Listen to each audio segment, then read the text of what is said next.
رحمن يا رحمن ساعدني يا رحمن اشرح صدري قرآن املأ قلبي قرآن واسق حياتي قرآن۔ بسم اللہ الرحمن الرحیم۔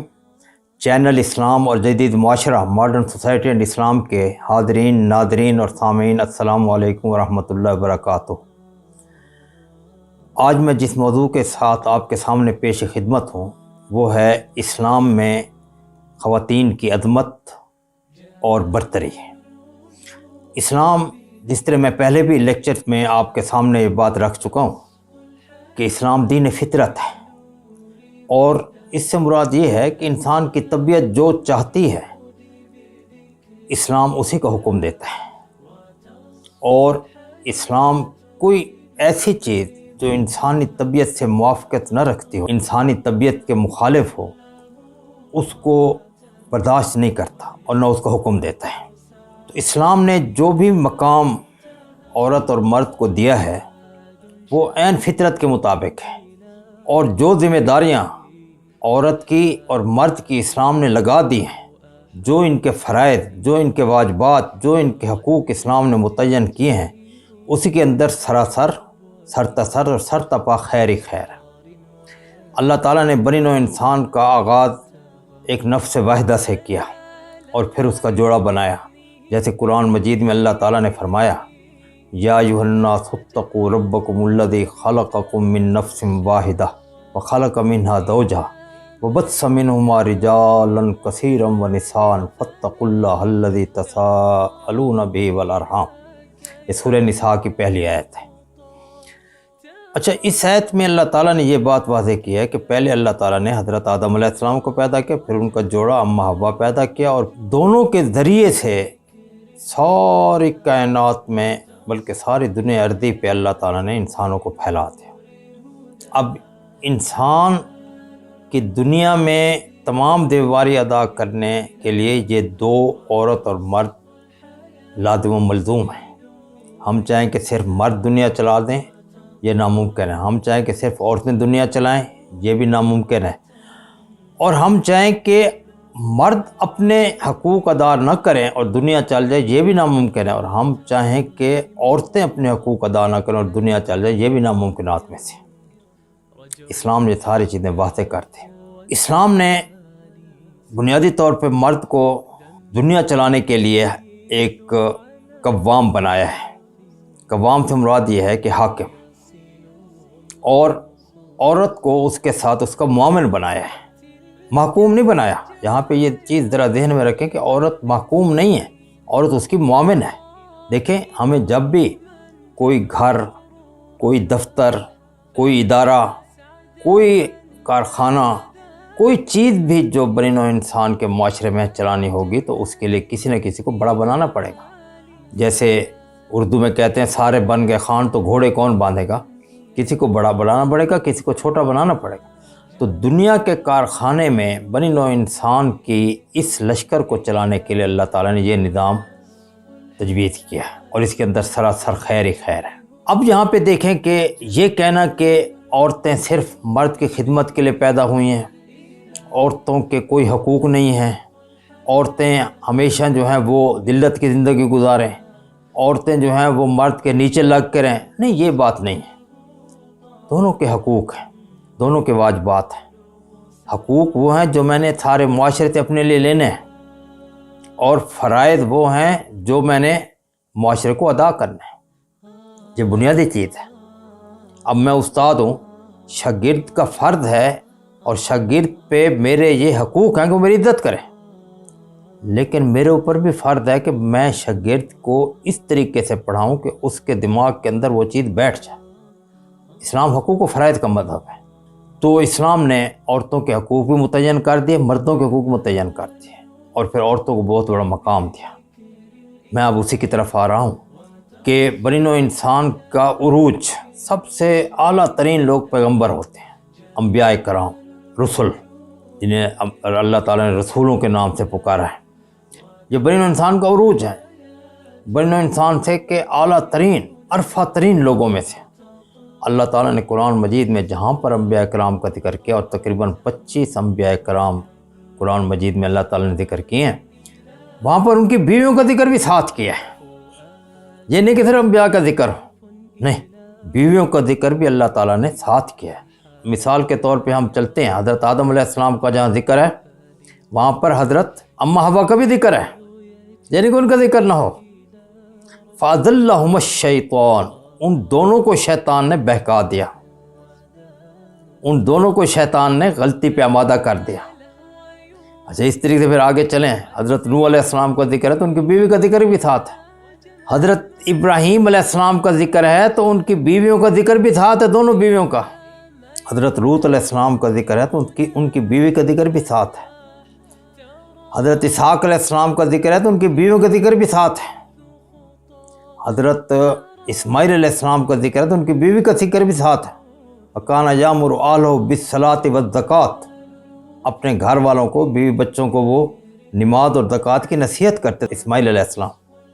حضرت یعقوب علیہ السلام کی ساری بیویوں کا ذکر ہے۔ حضرت یوسف علیہ السلام کی بیوی کا ذکر ہے۔ اچھا، اس طرح دیکھیں، حضرت زکریا علیہ السلام کی بیوی کا ذکر ہے۔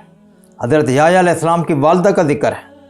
حضرت ایوب علیہ السلام پہ جتنا بھی غم آئے ان کی بیوی کا ذکر ساتھ ہے، اور بڑے آسان الفاظ میں اللہ تعالیٰ نے حضرت ایوب علیہ السلام کی بیوی کا ذکر کیا ہے۔ اچھا، ہم دیکھتے ہیں عیسیٰ علیہ السلام کا جہاں ذکر ہے تو حضرت عیسیٰ علیہ السلام کی والدہ ماجدہ کا ذکر بھی ساتھ ہے۔ یہ نہیں کہ حضرت عیسیٰ علیہ السلام کا ذکر ہو، نہیں، دونوں کا ذکر ہے۔ واللتی احسنت فرجا نفخنا فیہا من روحنا وجعلناہا وابنہا آیۃ للعالمین۔ اب دیکھیں کہ ہم نے ان کی والدہ کو اور حضرت عیسیٰ علیہ السلام کو سارے عالمین کے لیے ایک نشانی بنا دیا۔ دیکھیں، ذکر ساتھ ساتھ چل رہا ہے۔ اب یہاں کیسے ہم کہہ سکتے ہیں کہ عورتوں کے حقوق نہیں ہیں، اور عورتیں جو ہیں صرف مرد کی خدمت کے لیے پیدا ہوئی ہیں، اور عورتیں جو ہیں وہ بس نیچے لگی رہیں؟ نہیں، یہ بات نہیں ہے۔ اللہ تعالیٰ نے دونوں کو مساوی درجہ دیا ہر جگہ پہ۔ حضرت داؤد علیہ السلام کی بیوی کا ذکر ہے، حضرت سلیمان علیہ السلام کی بیوی کا ذکر ہے، یعنی کوئی نبی ایسا نہیں ملتا جس کی بیوی کا ذکر نہ ہو۔ اللہ تعالیٰ چاہتے تو نہ کرتے، لیکن یہ عورت کا مقام ہے، عورت کی برتری ہے، عورت کی سر بلندی ہے۔ خواتین کے اسلام میں ایک عظمت جو آشنا مقام ہے، یہ اللہ تعالیٰ وہ یہاں بیان کر رہا ہے۔ پھر اس سے آگے چلے، رسول اکرم صلی اللہ علیہ وسلم کی ازواج مطہرات، ہماری مائیں تمام کا ذکر قرآن مجید میں موجود ہے۔ اب دیکھیں، سورہ احزاب کے اندر 22ویں سپارے کا آغاز ہی یہیں ہوتا ہے، وَمَن يَقْنُتْ مِنكُنْ لِلَّهِ وَرَسُولِهِ یا نساء النبی لستن کأحد من النساء، اے نبی کی بیویوں عام عورتوں کی طرح نہیں ہو تم۔ ساتھ ذکر چل رہا ہے۔ تو گویا کہ یہاں پہ یہ میں بات رکھنا چاہتا ہوں کہ اللہ تعالیٰ نے کہیں بھی یہ نہیں کہا کہ عورت مرد کی خدمت کے لیے پیدا ہوئی ہے، یا عورت نہیں، عورت مرد کا نصف ہے، یا عورت جو اس کے کوئی حقوق نہیں ہے، یا عورت کے کوئی واجبات نہیں ہیں۔ نہیں، اللہ تعالیٰ نے دونوں کو برابری کا حصہ دیا ہے، اور دونوں اپنے فرائض اور اپنے واجبات ادا کر رہے ہیں۔ اگر گھر میں مہمان آئے تو حضرت ابراہیم علیہ السلام نے فوراً بچھڑا ذبح کیا، اور حضرت حاجرہ یا حضرت سارہ انہوں نے ان کو مل کے پکایا اور باہر بھیج دیا۔ وَجَاءَ بِعِجْلٍ سَمِينٍ فَقَرَّبَهُ إِلَيْهِ قَالَ أَلَا تَأْكُلُونَ۔ اب یہاں دیکھیں، دونوں مل کر ایک گھرانے کو چلا رہے ہیں، دونوں مل کر دنیا کے وجود کو آگے کھینچتے چلے جا رہے ہیں، دنیا کی گاڑی کو منزل کی طرف لے کے جا رہے ہیں۔ دونوں کے حقوق ہیں، دونوں کا مقام ہے، دونوں کی عظمت ہے، صرف ایک نہیں ہے۔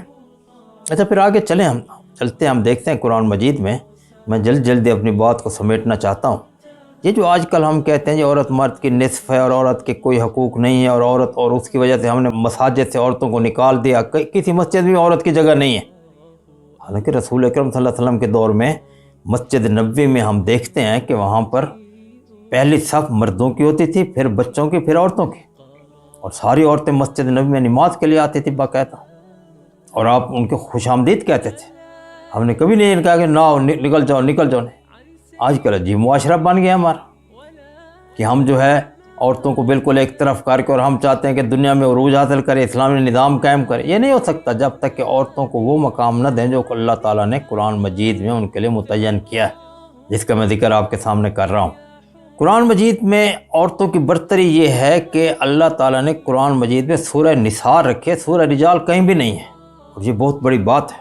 دیکھیں، صحابہ کرام میں سے صرف ایک صحابی حضرت زید رضی اللہ تعالیٰ عنہ کا ذکر قرآن مجید میں، اور ان کے لیے بہت فلما قضا زید منہم وطرا سورہ الاحزاب میں، اور یہ ان کے لیے بہت بڑا مقام تھا، کسی اور صحابی کا ذکر نہیں ہے، حضرت زید اس پہ بڑا فخر کرتے تھے۔ اس طرح یہ عورتوں کے لیے، خواتین کے لیے بہت بڑا مقام ہے کہ ان کے نام کی ایک صورت ہے سورہ النساء۔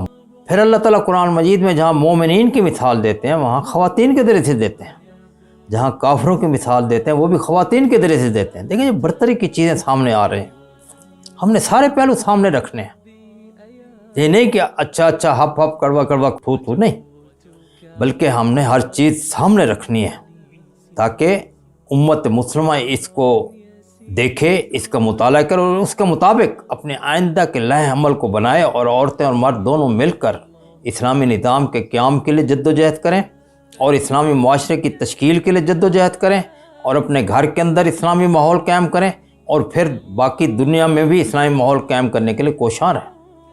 اللہ تعالیٰ نے قرآن مجید میں جب مومنین کی مثال دی تو اللہ تعالیٰ نے فرمایا ضرب اللہ مثلا للذین کفروا کامرأۃ نوح و امرأۃ لوط۔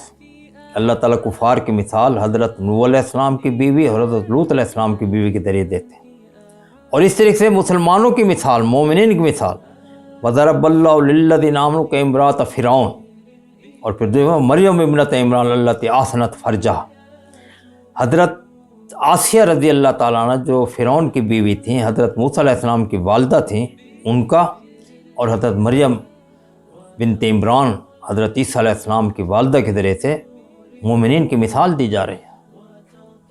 پھر آپ دیکھیں کہ مرد اور عورت دونوں کا بچہ ہو یا بچی ہو، ان کا دونوں کا قتل حرام ہے، اور اگر لڑکے کو قتل کیا جائے وہ بھی ویسے جرم ہے جیسے لڑکی کو قتل کیا جائے۔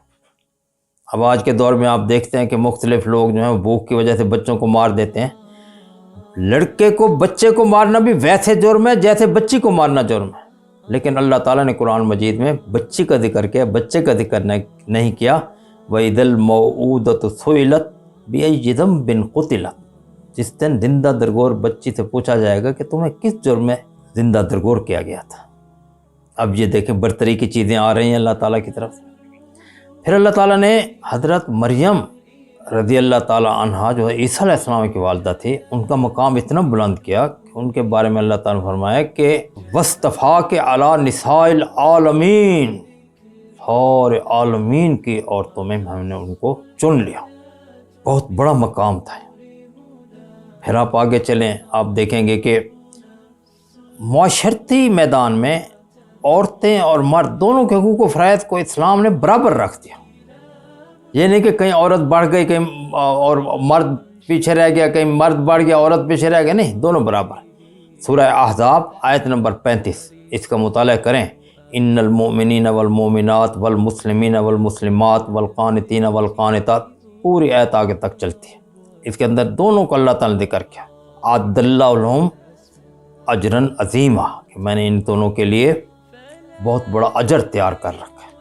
دونوں ساتھ ساتھ چل رہے ہیں، چاہے وہ صائمین ہے، چاہے صائمات ہے، روزے دار مرد ہے، روزے دار عورتیں، اللہ سے ڈرنے والے مرد ہیں، اللہ سے ڈرنے والی عورتیں ہیں، سچے مرد ہیں، سچی عورتیں ہیں، اور مومن مرد ہیں، مومن عورتیں ہیں، مسلم مرد ہیں، مسلم، تمام کے حقوق و فرائض برابر قرار دینا۔ اچھا پھر ہم آگے چلتے ہیں، ہم دیکھتے ہیں کہ اسلام کے اندر بھی سب سے پہلی شہیدہ حضرت سمیہ رضی اللہ تعالیٰ عنہ، مرد نہیں عورت ہے۔ پھر رسول اکرم صلی اللہ علیہ وسلم کو بھی دیکھیں کہ رسول اکرم صلی اللہ علیہ وسلم نے 3 عورتیں ایسی تھیں جن کو قبر میں دفنانے سے پہلے آپ ان کی قبر میں لیٹے تھے۔ ایک حضرت خدیجہ رضی اللہ تعالیٰ عنہ ہماری ماں، ایک رسول اکرم صلی اللہ علیہ وسلم کی چچی حضرت فاطمہ جو ان کی ماں کی جگہ تھی، حضرت علی کرم اللہ وجہ کی والدہ، اور ایک حضرت عائشہ صدیقہ رضی اللہ تعالیٰ عنہ کی والدہ۔ جب ان کو دفن کیا گیا تو دفن ہونے سے پہلے رسول نے قبر میں لیٹے، پھر آئے، لیکن مردوں میں سے صرف 2 کے لیے آپ لیٹے اور عورتوں کے لیے 3 کے لیے لیٹے۔ تو گویا کہ ہم اس طریقے سے مطالعہ کریں کہ کس طریقے سے ہم۔ اچھا پھر میں ایک اور جو آج کل میں بات جلدی ختم کرتا ہوں، آج کل کے حوالے سے جو یہ کہتے ہیں کہ عورت کی گواہی مرد کی نصف ہے، یہ بات نہیں ہے۔ ایک خاص دائرہ کار کے اندر عورت کی گواہی جو ہے وہ نصف ہے، باقی تمام جگہ برابر ہے، بلکہ بعض جگہ ایسے آتا ہے کہ جس میں ایک عورت کی گواہی قبول ہوگی، مرد کی وہاں کوئی حیثیت ہی نہیں۔ سورہ بقرہ کی جو آیت نمبر 281 ہے، اس کے اندر اللہ تعالیٰ نے فرمایا وَاسْتَشْهَدُوا شَهِيدَيْنِ مِن رِجَالِكُمْ کہ دو مردوں کی گواہی لو، اگر دو مرد ہیں تو ایک مرد اور دو عورتوں کی گواہی لے لو۔ یہ مالی معاملات ہیں، مالی معاملات میں عورتیں بہت کم آتی ہیں۔ میں نے پہلے بات آپ کے سامنے رکھی ہے کہ عورتیں ان کی ایک خاص ایک دائرہ کار ہے، خاص ذمہ داریاں ہیں، خاص واجبات ہیں، خاص فرائض ہیں۔ وہ اس کے اندر رہیں گی تو دنیا ترقی کرے گی، نہیں رہیں گی تو دنیا بربادی کا سامنا کرے گی۔ تو اس کے بعد حقوق کے معاملات میں نکاح، طلاق، باقی اس قسم کے جو حقوق ہیں اس میں عورت اور مرد کی گواہی برابر ہے۔ بلکہ ایک مقام ایسا آتا ہے کہ فقہ کے اندر آپ دیکھیں، اس کے اندر تمام علماء کرام کو میں دعوت دیتا ہوں، تقبل شہادت القابلۃ واحدۃ، داعیہ نسب ثابت کرنے کے لیے ایک داعیہ کی گواہی جو ہے وہ کافی ہو جائے گی۔ اس کے لیے دو کی ضرورت نہیں، تین کی، ایک کی۔ یعنی نسب کتنی بڑی چیز ہے، صرف ایک داعیہ کی جو گواہی ہے وہ کافی ہے۔ تو اس لیے ہم دیکھتے ہیں کہ قرآن مجید میں تمام جتنی بھی جگہ ہیں وہاں پر ہمیں یہی نظر آتا ہے کہ اللہ تعالیٰ نے عورتوں کے مقام کو ہر جگہ بلند اور برتر کیا ہے۔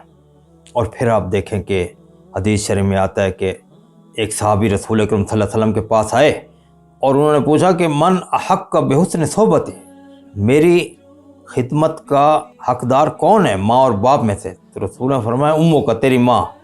انہوں نے پوچھا ثم، پھر؟ آپ نے امو کا، تیری ماں۔ صحابی رضی اللہ تعالیٰ نے پوچھا ثم، پھر؟ آپ نے تیری ماں امو کا۔ چوتھی مرتبہ جب پوچھا ثم، تو آپ نے ابو کا، تیرا باپ۔ اب یہاں دیکھیں 3 درجے ماں کو دے دیے، 1 درجہ باپ کو دیا۔ پھر حدیث شریف ہے جنت تحت اقدام امہاتکم، جنت تمہارے ماؤں کے قدموں کے نیچے ہے، باپ کے قدم کے نیچے نہیں ہے۔ میں یہ ایک حقائق آپ کے سامنے رکھ رہا ہوں۔ دیکھیں، اگر ہم رسول اکرم صلی اللہ علیہ وسلم کی برتری بیان کرتے ہیں تو اس سے کسی اور نبی کے مقام کو نقصان نہیں پہنچتا۔ ہر کسی کا مقام تلک الرسل فضلنا بعضهم علی بعض، ہم نے بعض کو بعض پہ فضیلت دی ہے۔ اب ماں کے مقام کو بیان کر رہے تھے، باپ کے مقام کی فضیلت کم نہیں ہوتی۔ باپ کا مقام وہی ہے جو اسلام نے مقرر کر دیا۔ اچھا، پھر آگے چلیں، ہم دیکھتے ہیں کہ اللہ تعالیٰ نے قرآن میں حکم دیا کہ ماں اور باپ کے ساتھ احسان کرو۔ وَقَضَىٰ رَبُّكَ أَلَّا تَعْبُدُوا إِلَّا إِيَّاهُ وَبِالْوَالِدَيْنِ إِحْسَانًا، اور والدین کے ساتھ ہمیشہ احسان کا رویہ رکھو۔ والدین سے مراد ہے ماں اور باپ دونوں، لیکن باپ کے ساتھ احسان کے رویے کی وجہ کیا بیان کی؟ حَمَلَتْهُ أُمُّهُ وَهْنًا عَلَىٰ وَهْنٍ، کہ ان دونوں قدر کو، کیونکہ ماں جو ہے وہ اسے اپنے پیٹ کے اندر جو ہے کمزوری در کمزوری میں اٹھائے رکھتی ہے، اور وَحَمْلُهُ وَفِصَالُهُ 30 شہر، اور پھر اسے 2 سال تک دودھ بھی پلاتی رہتی ہے۔ اب والدہ کی توانائیاں خرچ ہونے اور والدہ کی کوششیں اور والدہ کے اوپر جو جتنا برڈن آتا ہے، بوجھ آتا ہے بچے کا، اس کی وجہ سے باپ کا مقام بن رہا ہے۔ پھر ہم آگے چلتے ہیں، میں بات جلدی ختم کرتا ہوں کہ وراثت میں عورت مرد کا آدھا ہے، نہیں یہ بات نہیں، کلیہ نہیں ہے، یہ ایک دائرہ کار میں آ کے آدھا ہو جاتے ہیں۔ وَلِلذَّكَرِ مَثَلُ حَظِّ الْأُنثَيَيْنِ، اور مرد 2 حصے لے گا اور عورت 1 حصہ لے گی، لیکن پھر مقام آتا ہے وَلِأَبَوَيْهِ كُلِّ وَاحِدٍ مِّنْهُمَا السُّدُسُ، ماں باپ، دادا دادی یا نانا نانی، وہ دونوں 1/6 لیں گے۔ اب 1/6 میں دونوں برابر ہیں۔ اب یہاں پہ کہاں وہ مرد عورت کا آدھا ہو گئے، دونوں برابر ہو گئے۔ بلکہ اگر آپ علم المیراث پڑھیں تو آپ دیکھیں گے کہ بعض مقام جہاں پہ بیٹی اکیلی ہے وہ عصبہ کی حیثیت سے مردوں سے زیادہ لے جائے گی۔ لہذا اسلام اور جدید معاشرے کے حاضرین، ناظرین اور سامعین، یہ بات ذہن میں رکھیں کہ اسلام نے عورت کو بہت بڑا مقام دیا ہے۔ جب ہم باقی مذاہب کا مطالعہ کرتے ہیں، یہودیت، عیسائیت، ہندو مت، بدھ مت، شنٹوازم، مجوسیت، یا دور حاضر میں communism, socialism, democracy, euro communism, ہمیں کہیں بھی عورت کے مقام نہیں ملتا۔ عورت کی 4 حیثیتیں ہیں، عورت ماں ہے، عورت بیٹی ہے، عورت بہن ہے، عورت بیوی ہے۔ چاروں کی حیثیت سے اسلام نے اس کے مقام کو سر بلند کیا، اس کو برتری ادا کی۔ رسول اکرم صلی اللہ علیہ وسلم فرمایا خیرکم خیرکم لنسائہم، تم میں سے بہتر وہ ہے جو اپنی بیویوں کے ساتھ بہتر ہے، اور میں اپنی بیویوں کے ساتھ تم تمام سے زیادہ بہتر۔ اب بتائیں یہ خیر بہتر وہ آدمی ہے جو بیویوں کے ساتھ اچھا سلوک رکھتے ہیں، بیویوں کے ساتھ محبت کا سلوک رکھتے ہیں، ان کے حقوق ادا کرتے ہیں، ان کی دل جوئی کرتے ہیں، ان کی خواہشات، تمام جائز خواہشات ان کی پوری کرتے ہیں اور ان کے ہر وقت کام آتے ہیں۔ ذرا سیرت النبی کا مطالعہ کر کے دیکھیں رسول اکرم صلی اللہ علیہ وسلم کس طرح ہماری ماؤں کے ساتھ سلوک رکھا تھا۔ تو یہ چیز جو ہے اسلام میں جب تک ہمارے اندر نہیں آئے گی کہ ہم عورت کو بھی وہی مقام دیں جو ہمارا اپنا مقام ہے، اس وقت تک ہم دنیا میں غلبہ حاصل نہیں کر سکتے۔ عورت کو بالکل اس کے مقام سے ہٹا کر اور کسی ذرہ برابر اس کو اہمیت نہ دینی، یہ ان قوموں کا شیوہ ہے جو کہ دنیا میں ناکامی سے دوچار ہوتی ہے، ناکامی سے ہمکنار ہوتی ہے۔ لہذا میں اپنی بات کو ختم کرتا ہوں کہ یہ چند چیزیں تھیں جو میں نے عورت کی عظمت اور برتری کے سلسلے آپ کے سامنے رکھی۔ مزید چیزیں میں بعد میں بھی لاتا رہوں گا، تو اللہ تعالیٰ ہمیں ان پر عمل کی توفیق دے۔ السلام علیکم۔